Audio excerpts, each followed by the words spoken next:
forest was dying. Smoke curled through the pines, drifting between blackened trunks where snow once lay pristine and silent. Now it was churned to mud, mixed with blood, diesel, and fear. The thunder of artillery had faded into a distant growl, like a storm retreating over the hills, but its echoes still trembled in the bones of the men who survived it. Gefreiter Karl Weiss pressed his back against the frozen earth and clutched his rifle, though he had no intention of firing it again. The barrel was caked with ice, the bolt stiff. Around him, the remnants of his unit, boys mostly, were scattered in the ditch like discarded puppets. The officer who had sworn they would reach Bastogne by dawn lay face down in the mud, his helmet half buried. The radio had gone silent hours ago. Somewhere ahead, American voices shouted, confident, brisk, full of life. Karl recognized none of the words, but the tone was unmistakable. The war was ending here, in this forest. He knew it. They all knew it. Beside him, Franz Becker, a mechanic turned infantryman, rubbed his frost-bitten hands and muttered, "They said this offensive would change everything. A new miracle." "But it's just another graveyard," Karl didn't answer. His stomach twisted with hunger and exhaustion. He had believed in the offensive once, believed the general's talk of pushing the Allies back into the sea. But the last 2 weeks had stripped that away, leaving only survival. Then came the sound, the crunch of boots in snow. "Hands up!" The command was sharp, foreign, yet impossible to mistake. Karl's pulse surged. He turned slowly to see figures moving through the mist, silhouettes of American soldiers in heavy coats, rifles aimed steady. Their helmets gleamed wet in the weak daylight. Franz dropped his weapon first, letting it fall with a dull thud. Karl hesitated, then raised his hands. A dozen others followed, stepping out from behind shattered trees and burned-out half-tracks. None resisted. The fight had drained from them long before this moment. The Americans advanced carefully, eyes watchful but not cruel. A sergeant, tall, broad-shouldered, his breath puffing in white clouds, motioned them into line. "All right, fellas," he said to his men. "Keep 'em covered, but let's not make a mess of it." Karl's heart raced as the Americans searched them. He expected shouting, maybe a rifle butt to the ribs. But the soldiers were efficient, almost gentle. They took watches, knives, cigarettes, the usual things, and waved them toward a waiting truck. As Karl climbed aboard, he caught sight of something that didn't make sense. 2 American soldiers stood near the tailgate, laughing about something as they loaded crates. One was white, pale as snow, the other dark-skinned, his grin flashing bright against the cold air. They spoke easily, as comrades. No tension, no distance. Karl frowned, unsure if fatigue had clouded his eyes. In the Reich, such a sight would have been unthinkable. The truck jolted forward, rattling down a muddy road toward the rear lines. Karl and the others sat packed together, their breath fogging in the cold. No one spoke for a long time. Franz finally broke the silence. "They treat their coloreds like equals here?" he whispered in disbelief. "I saw one giving orders to a white man." Karl shook his head. Maybe it's just for show. Propaganda. But even as he said it, he wasn't sure. The convoy wound through the shattered landscape. Burned villages, toppled trees, and the carcasses of tanks half buried in snow. By dusk, they reached a field hospital where wounded Germans were being loaded onto stretchers alongside Americans. The sight made Karl's mind reel. A German medic, now a prisoner, was helping bandage a wounded WWII's leg under the watch of a smiling nurse. He could not make sense of any of it. That night, they were herded into a makeshift holding camp behind wire fencing. The Americans handed out tin cups of hot coffee and thick slices of bread. Real bread, not the sawdust loaves they'd grown used to in the Wehrmacht. The taste nearly brought tears to Karl's eyes. He sat near the fire, warming his hands. When one of the guards approached, a young black soldier, perhaps 20. His name tag read Johnson. He carried a pot of coffee, refilling the prisoners' cups with a quiet efficiency. Karl found himself staring, not out of rudeness, but confusion. The man moved with calm authority, his uniform neat, his eyes tired but kind. When their gazes met, Johnson gave a small nod, as if acknowledging Karl's humanity. "Danke," Karl murmured instinctively. Johnson smiled faintly. "You're welcome," he replied in accented but clear German. For a moment the world felt upside down. In Hitler's Germany, this man would not even be considered human. Yet here, in the snow-bound Ardennes, he was free, armed, and offering warmth to his captors. Later that night, Karl lay awake beneath a scratchy blanket, the flicker of the campfire casting shadows on the tent walls. He listened to the distant hum of American vehicles and the soft murmur of voices, some white, some black, mingling without fear. The simplicity of it unsettled him more than the battle ever had. Franz whispered nearby, "Maybe the Americans are mad. They have the world at their feet, yet they eat and drink with people their own Führer would call inferior." Karl turned to look at him through the dim light. "Maybe that's why they're winning." Franz didn't answer. The next morning, frost glittered over the wire. Trucks arrived again, this time to transport the prisoners west. The guards called them to line, handing out rations of canned meat and bread. Johnson passed Karl his portion, nodding again with that same quiet dignity. Karl hesitated, then said, "You fight for them, and they treat you the same?" Johnson raised an eyebrow. "Not always," he said softly, "but better than what your people believe about mine." He walked away before Karl could respond.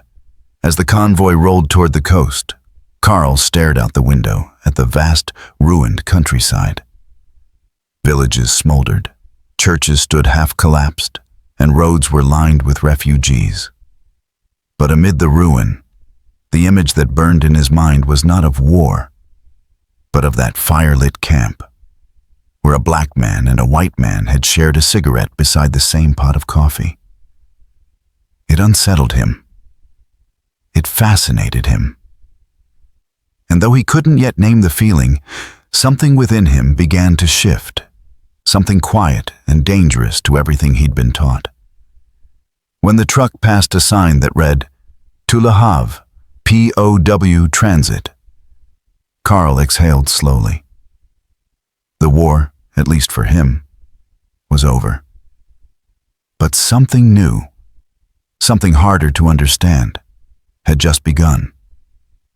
The road stretched endlessly ahead, gray and cold beneath the pale winter sun. Behind them, the Ardennes lay silent once more, keeping its secrets buried beneath the snow.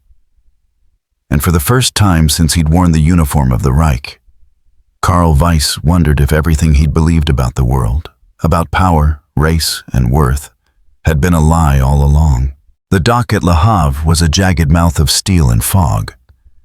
Gray waves slapped against the hulls of the transport ships lined in endless rows, their decks bristling with armed guards and cranes creaking under the weight of cargo. It was early morning, the sea mist thick enough to taste, and the captured Germans huddled in silence as their names were checked against faded lists. The war, for them, had already ended, but its shadow still clung to every face. Karl Weiss adjusted the frayed collar of his coat, still wearing the insignia of a vanished army. Around him stood hundreds of other POWs, men stripped of rank and purpose, their boots caked with the mud of Europe. The harbor smelled of diesel, salt, and departure. "Name?" barked an American corporal at the checkpoint. "Weiss, Karl," he answered. The soldier glanced at his clipboard, nodded, and gestured him forward. "Third ship on the right. Keep moving." As Karl walked up the gangway, his eyes caught the painted words on the hull. USS General W.P. Richardson. The ship loomed above him like a floating city. To his right, another line of prisoners shuffled toward a sister vessel under the watchful eyes of guards. Some looked relieved, others terrified. A few stared out to sea, wondering if they would ever return. Franz Becker, always with his sardonic grin, appeared beside him. "They say we're going to America," he whispered. "The land of Coca-Cola and jazz. Maybe they'll make us dance before they shoot us." Karl gave a faint smile but said nothing. He didn't know what to expect. The Americans had fed them, treated their wounds, even allowed them cigarettes. Yet the idea of being taken across the ocean to the enemy's homeland felt unreal. The deck was crowded with men, rifles, crates, and barking orders.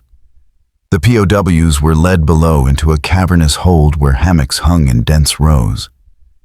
The air was warm and heavy with the smell of oil and bodies. When the engines rumbled to life, the sound seemed to vibrate through their bones. For hours, the ship remained anchored, shuddering against the tide. Then, with a low groan and the blast of a horn, it began to move. The dock slipped away, swallowed by fog and distance. The prisoners pressed toward the portholes, watching Europe vanish, the last outlines of a continent they had nearly destroyed. "And now, we're leaving behind," Franz muttered. "There goes everything we fought for." Karl kept his eyes on the horizon. Maybe that's for the best. Days passed in the rhythm of the ocean. The Atlantic was vast and pitiless, its moods shifting from calm gray mornings to roaring storms that flung seawater through the hatches. The Germans, packed shoulder to shoulder, endured seasickness, cramped sleep, and monotony. Yet compared to the front lines, it was paradise. They were fed 3 times a day, stew, bread, sometimes even fruit. The guards treated them more like inconvenient cargo than enemies. At night, Karl would climb onto the deck whenever he could. The air was cold and clean, and the stars spilled across the sky like scattered glass. He would stand near the railing, coat flapping in the wind, watching the dark water ripple beneath the ship's floodlights. Sometimes he could hear music drifting from the officers' quarters. A slow swing tune played on a radio, the rhythm unlike anything he'd heard in Germany. It made him feel both lonely and curious. One evening, a group of guards stood smoking near the railing. Karl overheard snippets of their conversation, laughter, slang, and the faint twang of accents he didn't understand. Then came the voice of a man with a low, smooth tone. "You ever been to Chicago, Sam?" "Hell yeah," another replied. "Born there." "South Side." "Good place for jazz," the first said. Karl turned his head slightly. The speaker was a black sailor, his uniform crisp, his stance relaxed. He laughed as the others teased him, tossing jokes back and forth with an ease that surprised Karl. These men worked together, talked together, smoked together. No one seemed to care about the color of his skin. Franz, standing beside Karl, noticed too. "It's the same as before," he whispered. "They act like it's normal. Black, white, whatever. In our army, that would never happen." Karl nodded, but said quietly, "And where did our army end up?" Franz frowned and looked away. The next day, a storm hit. The sea turned black and furious, tossing the ship like a toy. Waves crashed over the deck, sending spray through the air. Below, the prisoners clung to their hammocks as the lights flickered and men prayed aloud in the dark. Karl's stomach twisted, his head pounding. Somewhere in the chaos, someone began singing softly. An old German folk song, cracked and wavering, but strangely comforting. When the storm finally passed, the ocean lay calm again, glistening like molten lead. The air smelled of salt and rust, and the sun broke through for the first time in days. The crew allowed the prisoners on deck to breathe and dry their blankets. Karl leaned against the railing, closing his eyes to the wind. Then he heard it, faint but distinct, the sound of a trumpet from the upper deck. The same black sailor from before stood near the bow, instrument gleaming, playing a tune that rose and fell with the swell of the waves. It was not German, not military, not even mournful. It was alive, restless, improvising, full of longing and joy, tangled together. Other prisoners paused to listen. Even the guards stood still, as if the music itself held command. Franz whispered, "What kind of song is that?" Karl shook his head. "I don't know. But it sounds like freedom." The sailor finished with a flourish, lowering the trumpet as the last notes drifted over the sea. A few Americans clapped. The sailor grinned, bowing dramatically. One of the white guards clapped him on the shoulder, saying something that made them both laugh. Karl couldn't stop watching. He thought of the posters in his hometown that once declared, "Jews and Negroes are enemies of civilization." Yet here was a man, a so-called enemy of civilization, standing tall on a ship that ruled the ocean, playing music that made even his captors feel small. That night, in the dim hold, Karl tried to sleep, but couldn't. Around him, men whispered in low voices about what awaited them in America. Some said they would be sent to work camps. Others swore they would be treated like guests, given cigarettes and meat every day. A few even believed they might be allowed to stay after the war. Franz muttered, "They say in the North, colored men can walk the streets like anyone else. But in the South, they still hang them from trees. Which is it, I wonder?" Karl stared at the ceiling. Maybe both. Maybe that's what makes their country strange. He thought about Johnson, the black guard who'd given him coffee in the Ardennes, and about the sailor with the trumpet. Men who existed between two worlds, serving a nation that both oppressed and elevated them. It made his head spin. When dawn came, a lookout's cry broke the monotony. "Land ahead!" The prisoners surged to the portholes. Through the morning haze, a coastline emerged, immense, sprawling, alive. The outline of a city rose in the distance, skyscrapers like needles of glass and steel piercing the clouds. Franz's voice trembled. "Is that it? America?" Karl nodded slowly. "Yes, I think so." As the ship glided into New York Harbor, the men fell silent. The Statue of Liberty loomed in the mist, green, solemn, her torch raised high above the gray sea. The symbol meant nothing to them once, but now, in this moment, it struck something deep inside. The guards shouted orders, preparing to disembark. The engines quieted. The prisoners gathered their few belongings, staring in awe at the skyline. Karl turned to Franz, his voice low. "Whatever happens next, it won't be like anything we've known." The ship's horn bellowed, echoing across the water. And as the prisoners stepped onto American soil, the world they had been taught to fear began to unfold before their eyes. A world of contradictions, where the lines between power and equality blurred with every heartbeat. The train cut through America like an iron arrow, slicing past endless forests, farmlands, and rivers that shimmered under the afternoon sun. To Karl Weiss, it felt as though the continent had no end, just a horizon that kept moving farther away. The rattle of the wheels became a strange lullaby, numbing the memory of gunfire and explosions. He sat beside Franz Becker in a compartment lined with wooden benches, surrounded by dozens of other prisoners. Armed American guards stood at each end of the car, their expressions calm but firm. The air smelled faintly of pine, tobacco, and engine smoke. Every so often, one of the guards would offer water or a cigarette. Franz, watching the scenery blur by, muttered, "It doesn't look like a nation at war." Karl followed his gaze. Children waved from near the tracks, women hung laundry in sunlit yards, and billboards advertised soft drinks and chewing gum. "Maybe they can afford not to look like it," Karl replied quietly. After several days of travel, the train slowed. Through the window, Karl saw the outline of watchtowers and fences glinting in the sun. Beyond them, pine trees stood tall and motionless, their needles whispering in the wind. A sign came into view: Camp Ruston, Louisiana. The guards ordered them to disembark.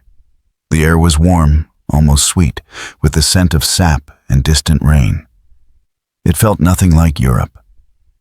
Instead of the gray dampness of the Ardennes, here was color: green fields, blue sky, red dirt. It was disorienting. The prisoners marched through the gates under watchful eyes, but there was no shouting, no dogs, no beatings. Instead, American soldiers handed each of them a canvas duffel with basic supplies, soap, towels, utensils, and directed them to wooden barracks arranged neatly in rows. "Welcome to the States," said a sergeant with a southern drawl, his tone almost friendly. "You follow the rules? You'll be treated right.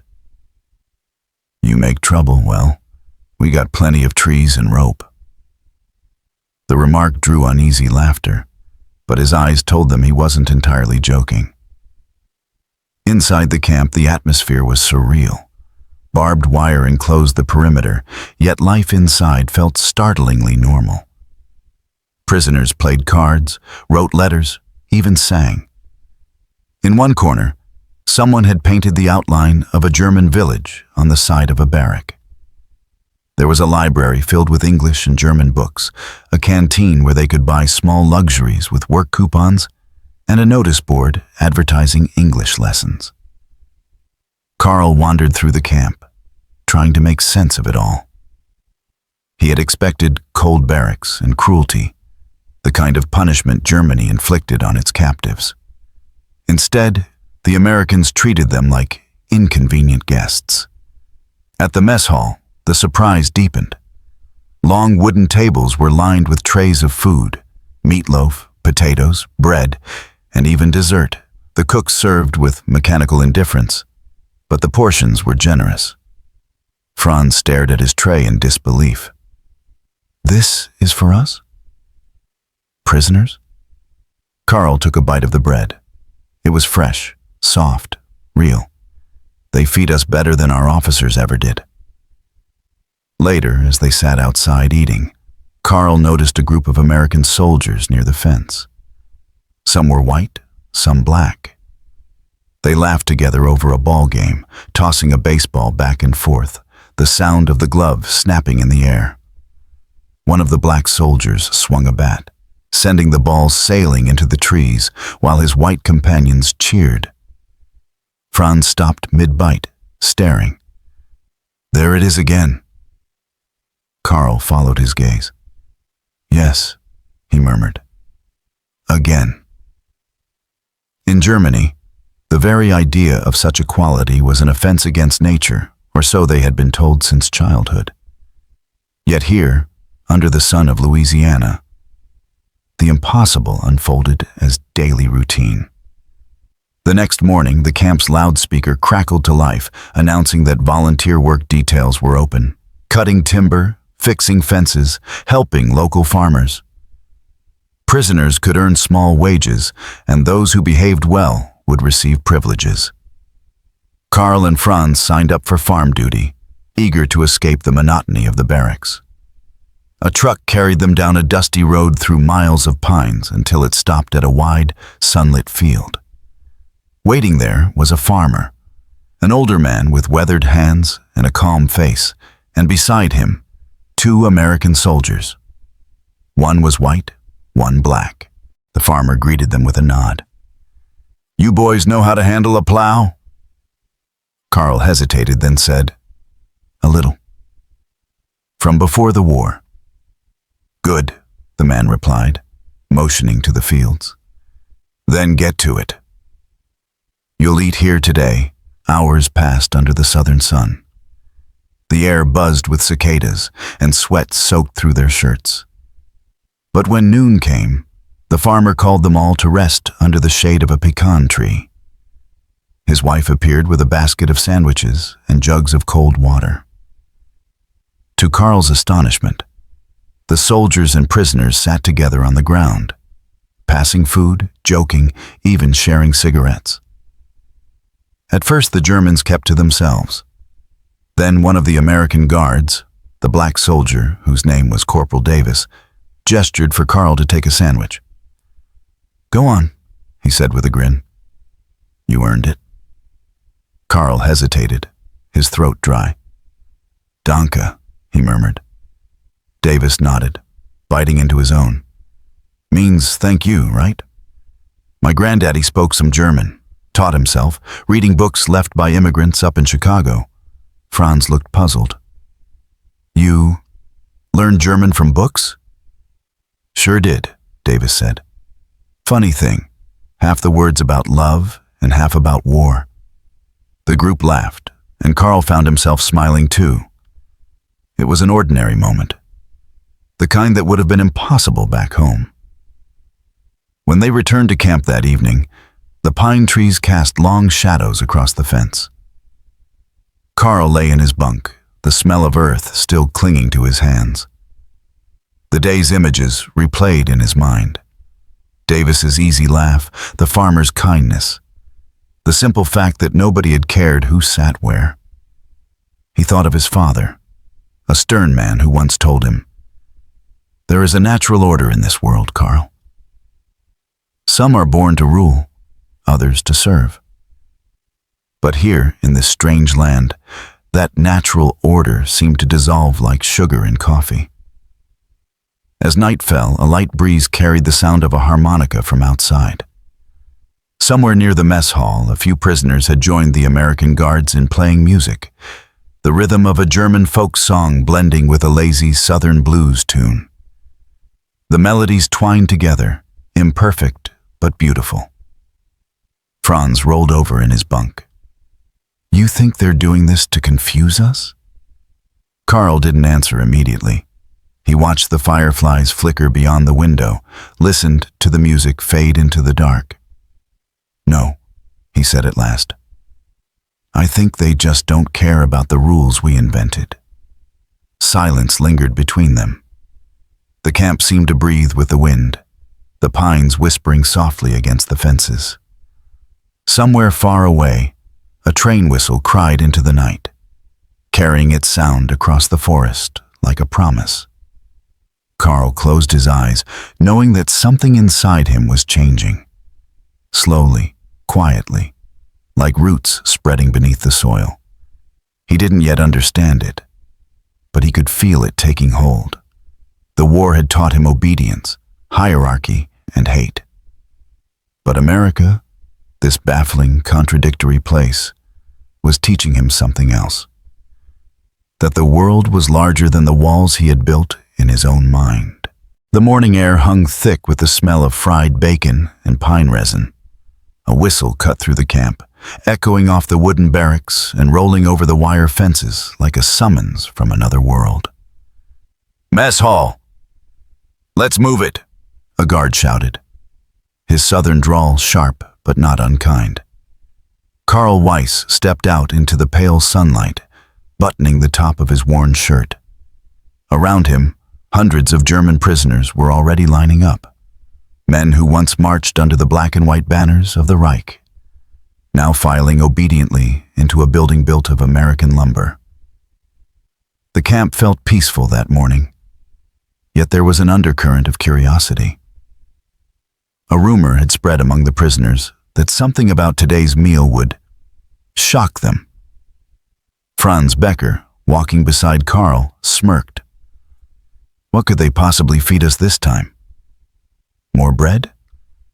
Or maybe we'll finally get to taste this hamburger they talk about. Karl smiled faintly. Maybe. But something in the guard's tone earlier, something deliberate, made him uneasy. As they entered the long wooden mess hall, the first thing that struck Karl was the smell, rich, warm, and unfamiliar. Eggs, sausages, coffee. The room buzzed with voices, the hum of conversation and laughter.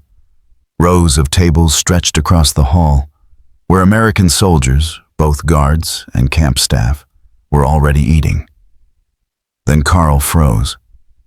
At one of the tables near the window sat two American soldiers, side by side, one white with sandy hair and freckles, the other black, broad-shouldered, his uniform crisp and clean.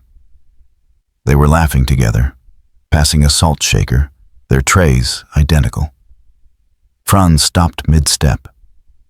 Was ist das? He whispered under his breath. Karl didn't answer. His mind struggled to process what his eyes were showing him. The image seemed simple, two men sharing a meal. Yet it shattered something deep inside him.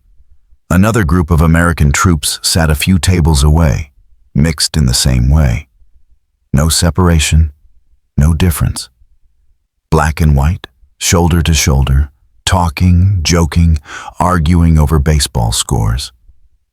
The casualness of it was what made it so disorienting. There was no performance, no pretense. It was simply normal. One of the guards noticed the prisoner's hesitation. "Come on, boys, food's getting cold," he said, gesturing toward the serving line. Karl and Franz moved mechanically, trays in hand. The cooks, an older man with a grin and a young black assistant, ladled scrambled eggs and potatoes onto their plates. When Franz reached the end of the line, the assistant offered him an extra biscuit with a wink. Franz blinked. "For me?" "Sure thing," the man said, smiling. "You look like you could use it." Franz mumbled a confused "Danke" and shuffled away. The prisoners sat together at their assigned tables, though they couldn't stop glancing around. The Americans nearby ate without concern, their conversations drifting through the air. Talk of home, of girls, of music on the radio. Every now and then, a burst of laughter rose from a table, where a black corporal and a white sergeant argued playfully over who brewed the worst coffee. Franz leaned close to Karl, whispering fiercely, "Do you see this? They're equals here, eating together like comrades." Karl's eyes stayed on the scene. "Yes," he said quietly. "I see." For years, the propaganda had drilled into them the idea that races must never mix. In Hitler's Germany, segregation wasn't just policy, it was gospel. The very thought of sharing a table with someone considered inferior had been unthinkable. And yet here, in a country they'd been told was corrupt and weak, the boundaries that defined their world were dissolving before their eyes. At the far end of the hall, one of the American officers, a white captain with a square jaw, approached the table where the black corporal sat. The officer clapped him on the shoulder and said something that made both of them laugh. The officer poured him coffee from his own mug before walking away. No tension, no disgust, only camaraderie. Franz whispered, "They have no shame." To eat beside, Karl cut him off, voice low but firm. "They have no fear." That's the difference. The word startled even him. For a long while they ate in silence. The food was good, warm, filling, comforting, yet Karl could barely taste it. His mind kept returning to the image of those tables, to the laughter that sounded genuine and free. It wasn't just the act of eating together. It was what it meant. Back home, he remembered the posters that lined the streets of his town. Grotesque caricatures of racial purity, warnings against contamination. Teachers had drawn lines on chalkboards, dividing humanity into ranks. Even as a boy, Karl had absorbed it all unquestioningly, never stopping to ask why. Now, sitting in that mess hall, it all began to unravel. When the meal ended, the prisoners carried their trays to the wash station. As Karl approached, one of the American guards, a tall black man with a clean-shaven face, nodded to him. "Good meal, huh?" Karl hesitated, then nodded. "Yeah, very good." The guard grinned. "You'll get used to it. Out here, we all eat the same." Makes things simpler, Karl wanted to ask more. How? Why? But the words caught in his throat. The guard moved on, humming softly to himself.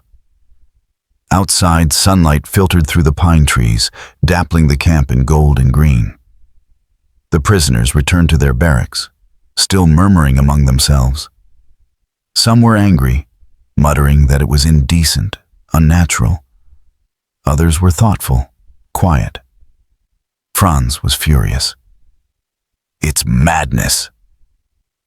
They pretend there's no difference, but there must be. There has to be. Karl looked at him, his voice calm. "Does there?" Franz glared, searching for an answer, but none came.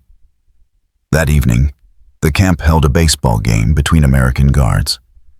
A few prisoners gathered near the fence to watch. The same black corporal from the mess hall pitched. The same white sergeant batted. They teased each other relentlessly, laughing as the crowd cheered. When the sergeant hit a home run, the corporal tackled him in mock outrage, and both tumbled into the dust, howling with laughter. Even Franz couldn't help but smile at the absurdity of it. Later, as dusk settled and the pine trees turned to silhouettes, Karl sat alone outside the barracks. The air smelled faintly of coffee and wood smoke. Somewhere nearby, someone strummed a guitar, an American tune, easy and melancholy. He thought of that mess hall, the clatter of trays, the smell of breakfast, the laughter of men who had no use for the hierarchies that ruled Europe. He thought of the guard's words, "Out here, we all eat the same." It was such a simple idea, yet it carried a weight that made Karl's chest ache. If equality could exist in something as ordinary as a meal, perhaps it could exist everywhere. The thought frightened him. It also fascinated him. When Franz joined him later, lighting a cigarette, neither spoke for a while. The crickets chirped in the dark. Finally, Franz said, "You really think it means something, what we saw today?" Karl stared into the shadows beyond the fence. "Yes," he said softly.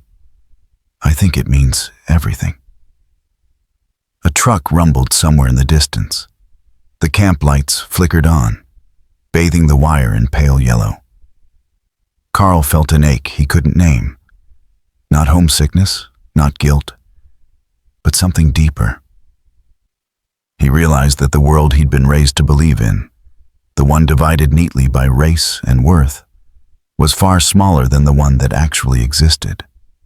And once seen, it could never be unseen. The night wind rustled the pines like a sigh. Karl closed his eyes and let the sound wash over him, knowing that from this day forward, nothing, not even the simplest meal, would ever look the same again. The pine trees hummed softly in the morning wind, their branches whispering secrets above the camp. A thin mist lingered between the barracks, blurring the barbed wire that divided prisoners from guards, captives from free men. By now, Karl Weiss had grown used to the rhythm of Camp Ruston. The whistle at dawn, the roll call, the meals, the long hours of labor in the fields or workshops. Yet beneath the routine, something had begun to change. It wasn't just the food or the easy discipline of the Americans. It was the people. The guards, especially the black soldiers, didn't fit into any of the boxes his upbringing had carved for them. They were disciplined, confident, and above all, human. That realization alone had begun to shake the foundations of everything Karl thought he knew. The fence had become the camp's most interesting border, not because it kept the Germans in, but because it invited conversation. On the other side, local workers and guards often gathered during breaks. Some came out of curiosity, others seemed to enjoy the novelty of chatting with their former enemies. It started with small exchanges, words tossed back and forth through the wire. "Guten Morgen," one prisoner would call out. "Mornin' to you too," a guard would reply, grinning. Over time, these greetings grew into something else. Stories, jokes, even songs. The air around the fence began to hum with conversation. Karl found himself drawn there in the afternoons, after work duty ended. The spot was shaded by a cluster of pines, where the ground was soft and the fence sagged slightly under its own weight. The Americans often gathered there too, smoking, talking, sometimes tossing pebbles toward the Germans for fun. One of them was Corporal Davis, the black guard who'd worked the farm detail weeks earlier. He had a low, calm voice and a sense of humor that seemed immune to insult. One day, as Karl passed near the fence, Davis called out, "Hey, Germany! You still plowing straight rows out there?" Karl smiled faintly. "Straighter than your soldiers marching," he called back. Davis laughed, tossing a small stone in his direction. "You got jokes now. Careful, I might start liking you." It was the kind of banter that might have gotten them both punished in the Wehrmacht. But here, it drew laughter from both sides of the wire. Over the next few days, their conversations deepened. They talked about music, weather, the sea. Davis spoke about growing up in Chicago, a city of smoke and jazz where trains thundered past rows of tenements and the night was alive with horns and rhythm. Karl listened, fascinated. And people, they lived together there? Black and white? Davis tilted his head, thinking. Sometimes, yeah. But not everywhere. Not easy, neither. Some places, folks look at me and still see only what they've been told to see. But I wear the same uniform they do. I fight the same war. Karl hesitated. Yet you fight for a country that treats you unfairly? A faint smile crossed Davis's face. Maybe so. But I fight for the idea of what it could be, not what it is. The words landed in Karl's chest like a stone dropped in deep water. He had never heard a man speak with such calm conviction, especially one who, according to his old beliefs, was supposed to be lesser. There was nothing lesser about Davis. Franz Becker often joined these conversations, though he remained skeptical.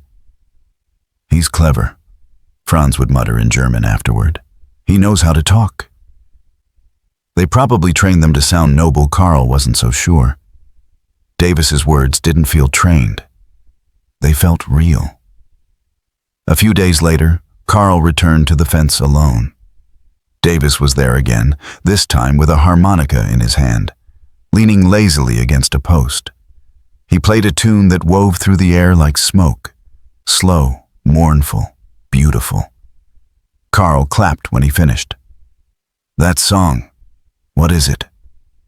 St. James Infirmary, Davis said, lowering the harmonica. Old blues song. My daddy played it when I was a kid. Karl frowned slightly. Blues? That means Sadness? Not just sadness, Davis said. It's about living with it. Turning it into something you can stand to carry. Karl thought of the wrecked cities back home, the families torn apart by a war that promised glory and delivered graves. He understood the meaning more than he wanted to admit. One afternoon, a new figure joined the Americans at the fence, a woman in her 30s wearing a khaki uniform marked with a Red Cross emblem. Her name was Clara, a volunteer nurse from Kansas. She spoke fluent German and had been assigned to oversee prisoner health checks. When she saw Karl and Davis talking, she smiled. Well, look at that. The world's most unlikely friendship, Davis grinned. Guess we're teaching each other bad habits? Karl inclined his head respectfully. Fräulein, do you not think it's strange? A German prisoner and an American soldier talking like this? She shrugged. Strange? Maybe once, but strange doesn't always mean wrong. Her words lingered with him long after she left. That evening, Karl sat by the barracks window, writing a letter he wasn't sure would ever be delivered. He described the camp, the food, the pine trees, but mostly he wrote about the people. He wrote about Davis, a man who played harmonica and spoke of justice like it was something real, not propaganda. He wrote about seeing equality not as weakness, but as strength. He paused, staring at the paper. How could he explain this to his family back home, who still believed in the Reich's myths? How could he tell them that everything they'd been taught about race, power, and worth was a lie? He folded the letter carefully, even though he doubted the censors would ever let it pass. Days rolled into weeks. The fence became more than a barrier, it became a bridge. Some prisoners traded small wooden carvings for cigarettes or chewing gum. Others asked questions about America, about its cities, its music, its contradictions. The Americans, in turn, asked about Germany, about the war, about why men followed a man like Hitler. One day, Davis asked Karl directly, "You ever believe all that stuff? About the master race?" Karl hesitated, shame creeping up his neck. When you grow up hearing something every day, you stop questioning it. It becomes the air you breathe. But now, he looked up at Davis. Now I think I was choking on it. Davis studied him for a moment, then nodded slowly. Takes guts to say that out loud. Karl felt a strange warmth in his chest, the kind that comes from being seen, not as an enemy, but as a man trying to understand. That night, a storm rolled in from the west. Rain drummed on the barracks roof, and thunder rumbled like distant artillery. Karl lay awake, listening to the rhythm of it. The war felt far away now, almost like a bad dream. But its lessons, the lies it had planted, still echoed inside him. He thought of Davis, of Clara, of the laughter and music by the fence. For the first time, Charles' son, he realized that what he was learning here, in captivity, was more valuable than anything he had been taught in freedom. The next morning, when the rain cleared, he walked back to the fence. Davis was there, coffee mug in hand, steam rising in the cool air. "Morning, Germany," Davis said with a grin. "You survived the storm?" Karl smiled. "I think I'm surviving more than just storms these days." Davis chuckled, sipping his coffee. "That's the spirit." They stood there for a long time, separated by wire, yet closer than either could have imagined. Two men from opposite worlds, learning, one conversation at a time, what it truly meant to be human. The winter wind had softened by the time the letters began. March sunlight melted the last traces of frost from the pine needles that surrounded Camp Ruston, and the smell of damp earth filled the air. Inside the barracks, the German prisoners sat hunched over rough wooden tables, pencils scratching steadily across sheets of beige paper. Each word was measured, deliberate, a careful balance between what they wanted to say and what the censors would allow. Karl Weiss sat near the window, his breath fogging the glass as he wrote. The words came slowly at first, like hesitant steps after a long injury. He had written many letters since arriving in America, short, factual ones about his health, the food, the weather. But this one was different. This one was about what he had seen. He began simply, "Dear Mother, I hope this letter finds you safe in Göttingen. The camp remains calm. We are treated fairly, and the Americans feed us better than I expected, but there is something here I must tell you about. Something that confuses me deeply." He paused, staring at the blank space that followed. How could he describe the image still burning in his mind? Black and white soldiers sitting together, laughing over a shared meal, no sense of rank or purity, no fear of contamination. The very sight had shaken him like an earthquake. He continued, "We were told that the Americans are divided, that their colored soldiers are treated like animals. Perhaps this is true in some places, but not here. I have seen them eat together, talk together, even share cigarettes. They joke, argue, tease one another as equals. It is strange, Mama.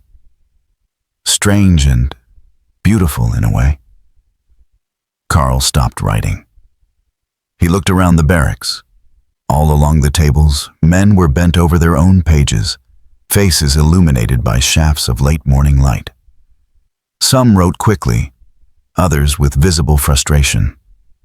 Letters were the only bridge home, but they were also dangerous. Words could betray you if you weren't careful. Across from him, Franz Becker folded his letter briskly and sighed. "You're still writing? Careful, Weiss. The censors don't like philosophy." Karl smiled faintly. "It's not philosophy. It's just truth." Franz shook his head. "Truth won't reach Germany. They'll black out half of it before it even leaves this camp." You know how it works. Karl did know. He'd seen returned letters, lines of ink slashed out, whole paragraphs erased. Yet he kept writing. Something inside him insisted that the truth, even if unseen, needed to exist somewhere, on paper, if nowhere else. At another table, Heinrich, a young soldier from Cologne, read his own letter aloud in a hushed voice. "Dear Father, I must tell you, the Americans are not like what we were told. They are strong, yes, but they are not cruel.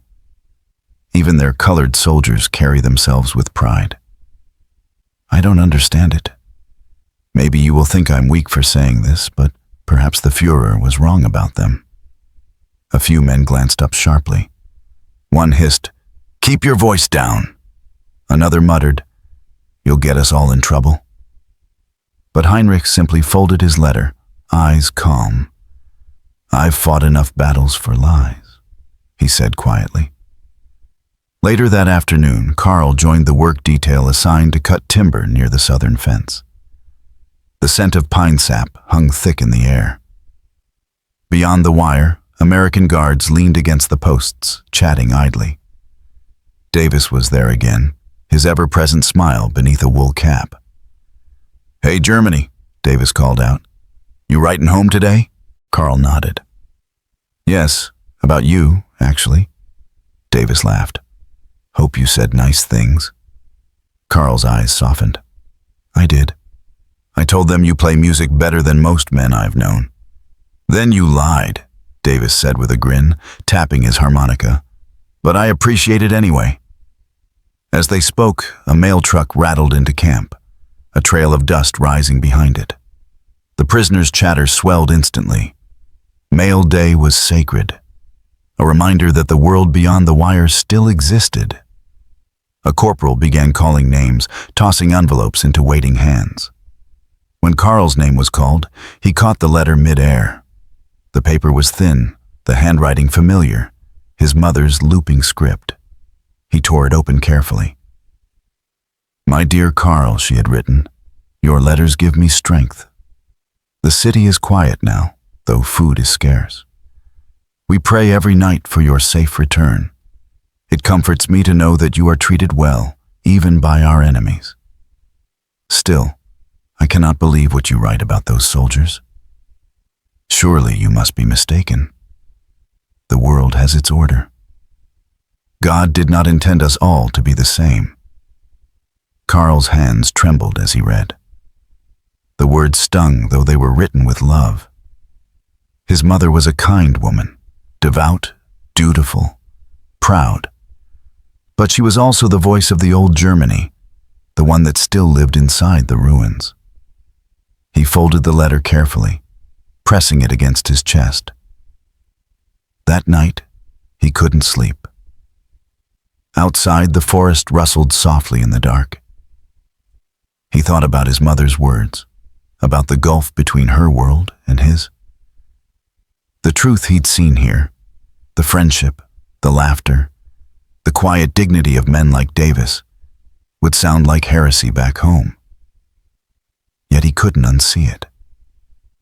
In the following days, the tone of the barracks began to shift. The letters had stirred something among the men, doubt, guilt, maybe even hope.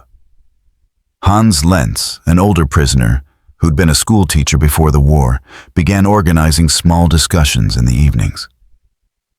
"We must think beyond what we were told," he said one night, his voice low but firm. "We have seen things here that our leaders denied could exist. Equality, humanity. We cannot pretend it is a trick." Franz frowned. "And what will we do with that knowledge when we go home? You think the party will welcome us with open arms for saying such things?" Hans looked at him sadly. "The party will not survive forever, but truth will."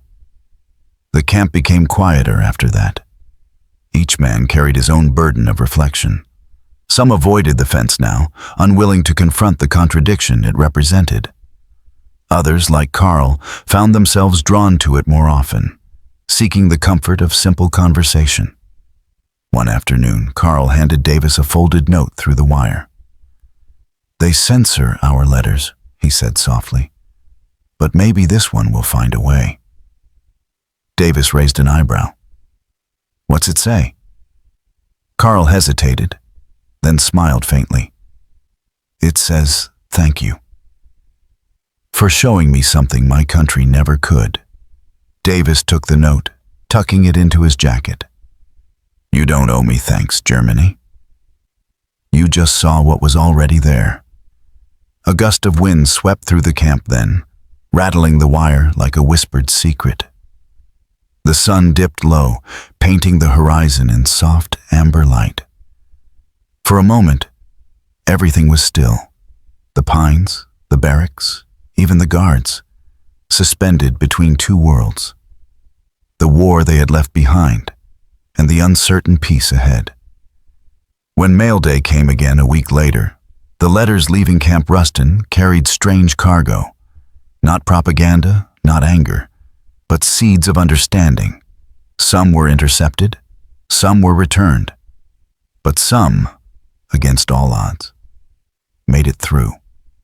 Months later, in the shattered cities of Germany, mothers and fathers unfolded those fragile pages by candlelight and read their sons' words.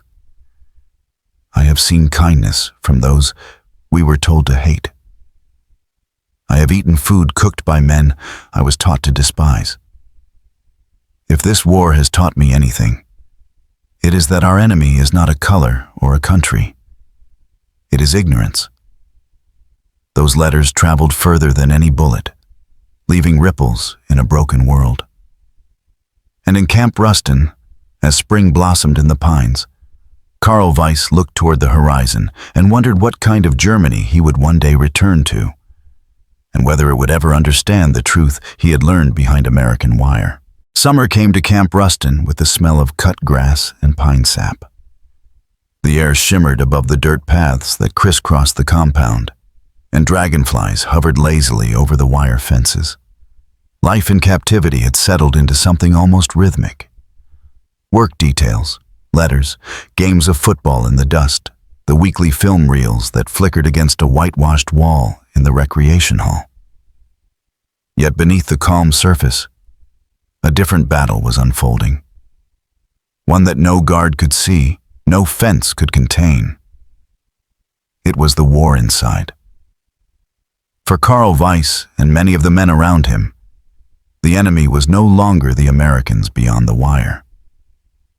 It was the voice of their own past, the sermons of superiority, the posters that promised destiny, the speeches that turned hatred into a form of faith. Each passing month stripped another layer from the illusions they had carried across the Atlantic.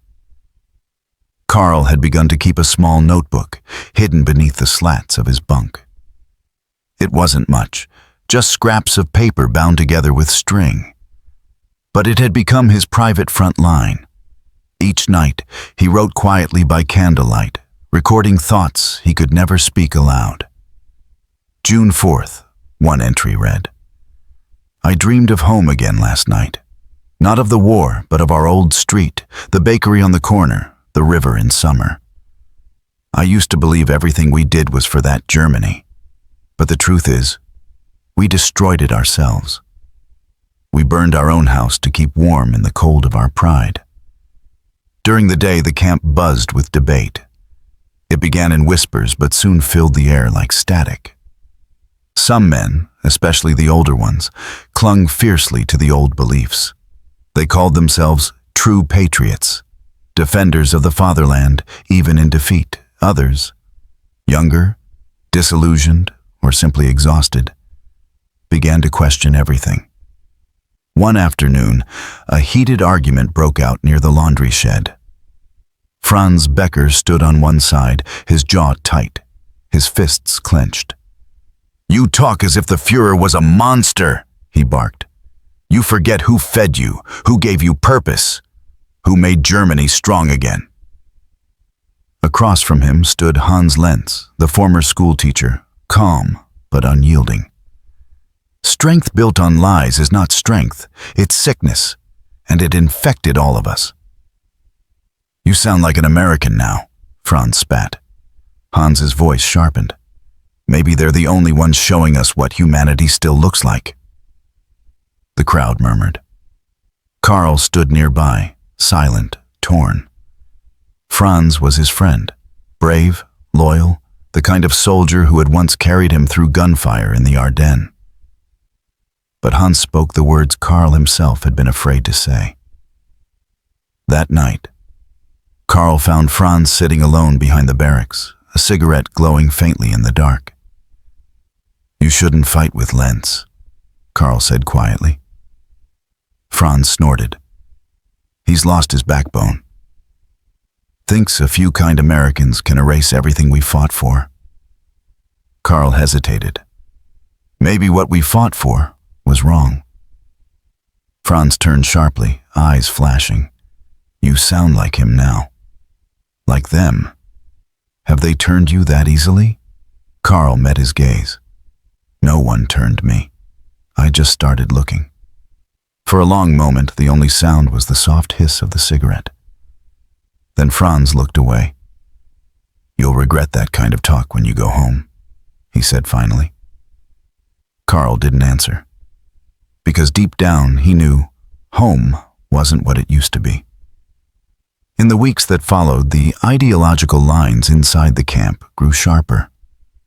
Some men formed little circles, groups who read the camp's newspapers and argued over the war's direction. The Americans distributed news bulletins translated into German, including headlines about the Allies advancing through Europe. When Berlin finally fell, the announcement hit like a thunderclap. The war was over. The Reich was gone. The prisoners gathered in stunned silence near the fence as the loudspeaker crackled the news. Some stood rigid, pale, their faces hollow. Others dropped their tools, staring into nothing. Hans Lenz crossed himself and whispered, "God forgive us." Franz Becker's voice was flat. Lies. Propaganda. But even he couldn't make himself believe it. That evening, the camp mess hall was eerily quiet.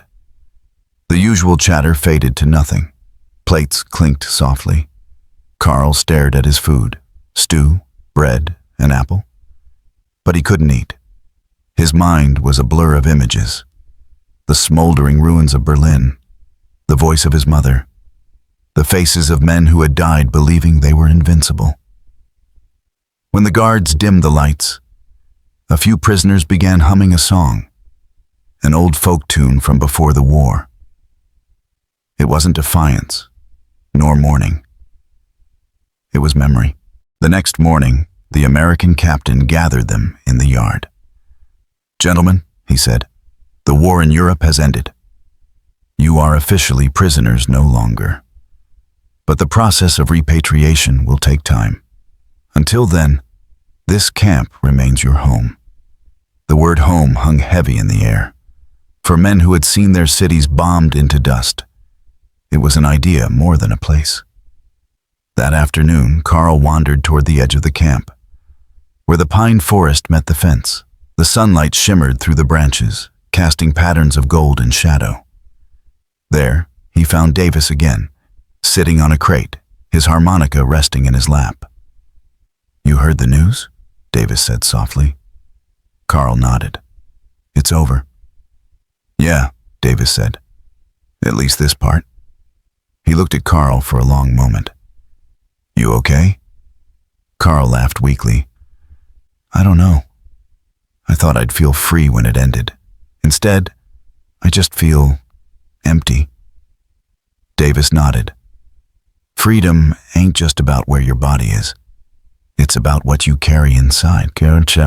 Karl leaned against the fence. "Then I think I'm still a prisoner." Davis smiled faintly. "Most of us are, one way or another."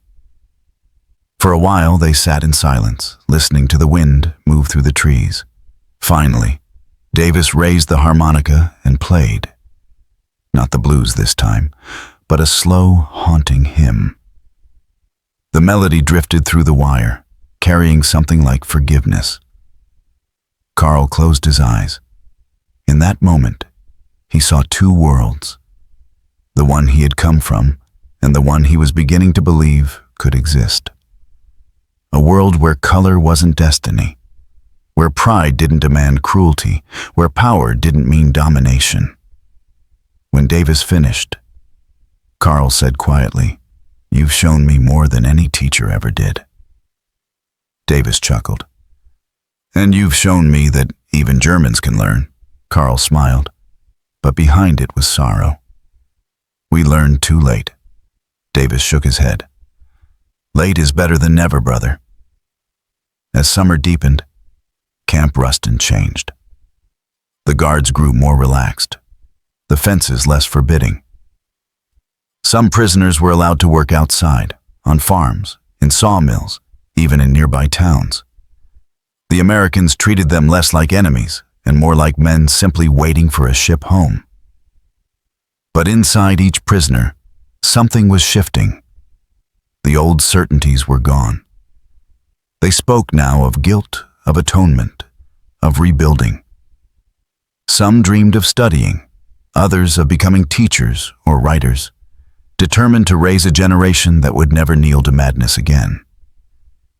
One evening, as the sun dipped behind the forest, Karl stood by the fence for the last time. Davis was packing his things. His unit had been reassigned. "Guess this is goodbye," Davis said. Karl extended his hand through the wire. "Thank you." For everything, Davis clasped it firmly. "You'll do all right, Germany. Just don't forget what you saw here." Karl nodded. "I couldn't, even if I tried." When Davis walked away, the sound of his boots faded into the hum of crickets. Karl stayed there a while longer, his hand still resting on the cold wire. He realized that something inside him, The part that once believed in superiority and conquest had finally died. And in its place, something fragile but alive had begun to grow. Humility, empathy, the quiet understanding that humanity was not divided by color or country, but by those who choose to see others as less, and those who refuse to. As the night settled over Camp Ruston, Karl whispered to the dark, "The war is over." Then, almost to himself, he added, "But the one inside me, that's the one worth winning." The first thing Karl noticed when he stepped off the train was the silence. Not the quiet of peace, but the hollow stillness of a world stripped bare.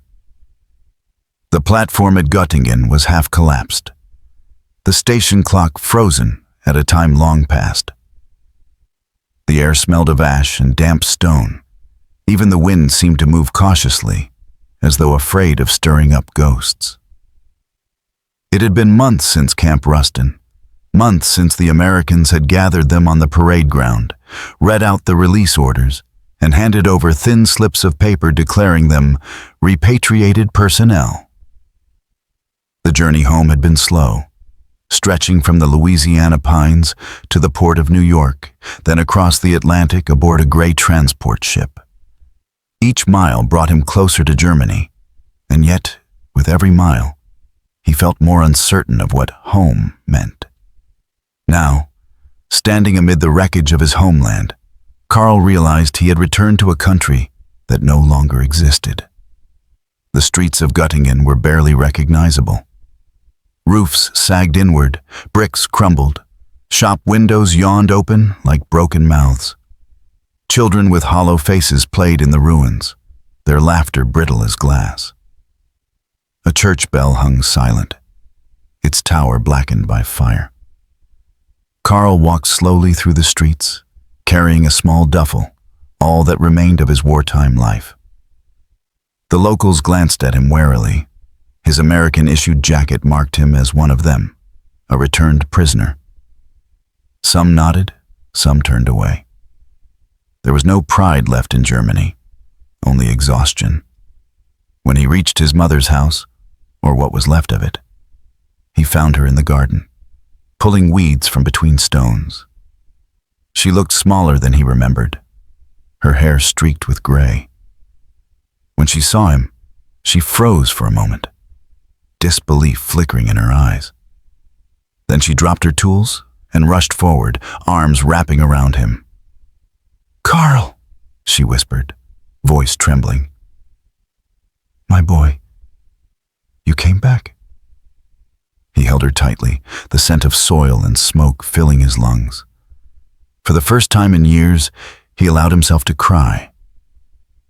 That night, they sat together in the kitchen, lit by a single oil lamp.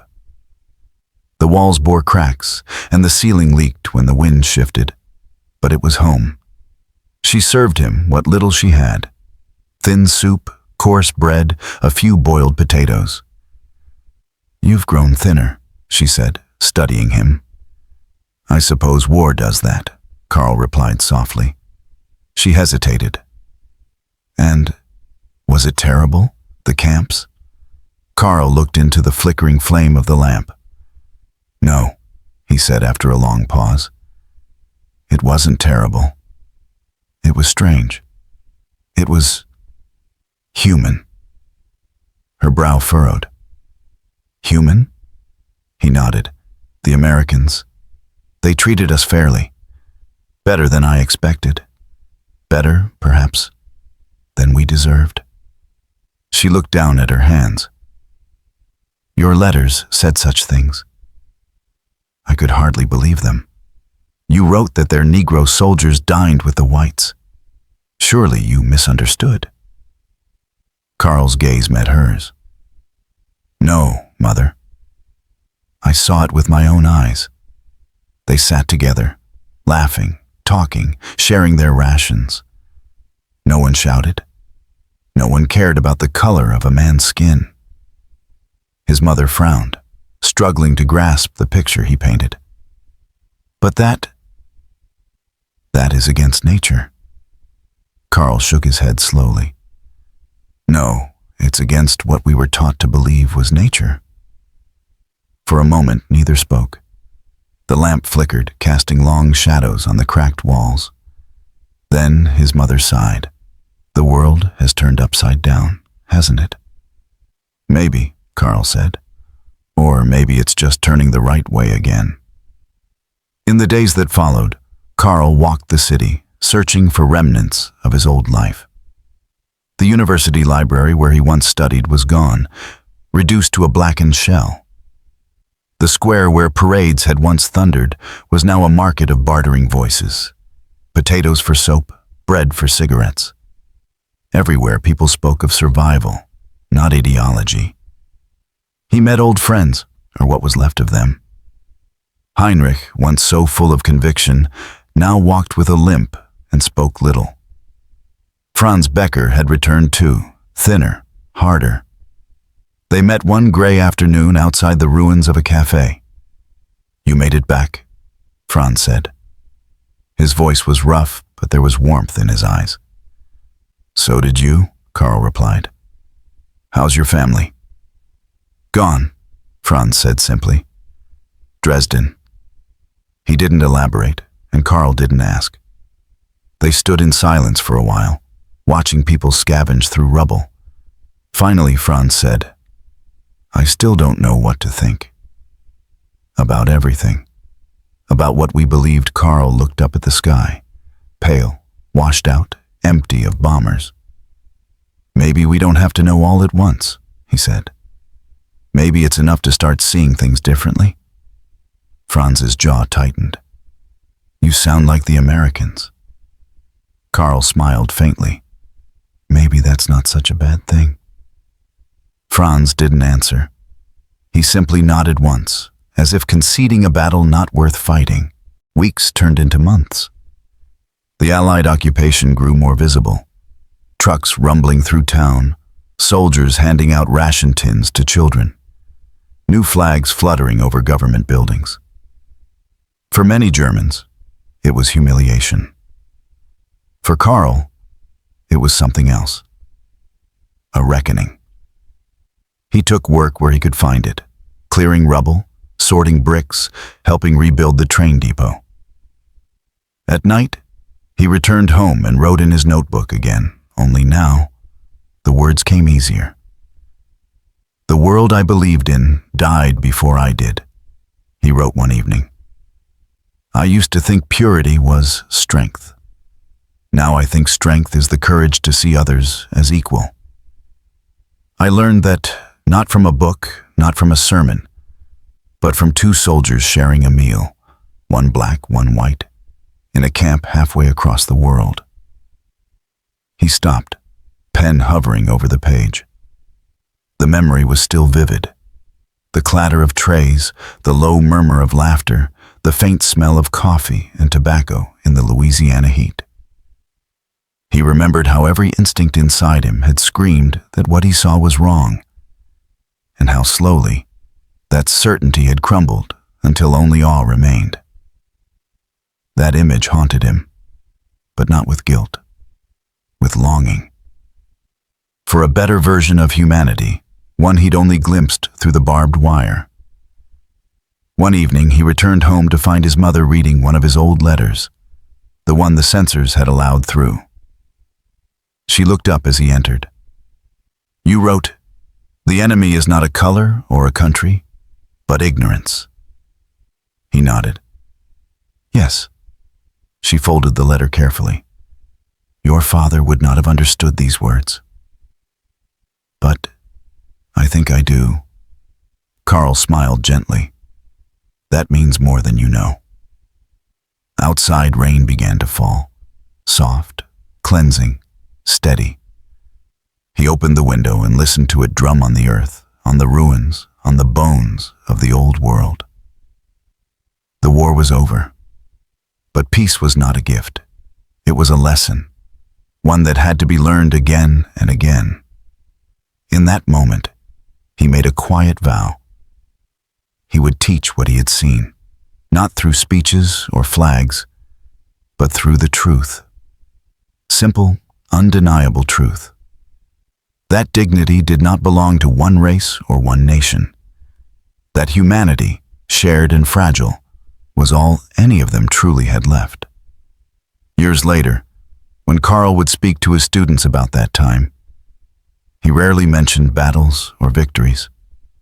Instead, he told them of the camp in the pines, the laughter through the fence, and the meal that changed his life. 2 American soldiers, one black, one white, sitting side by side, passing a loaf of bread, talking like brothers. That was the moment, he would say, when the war inside him finally ended.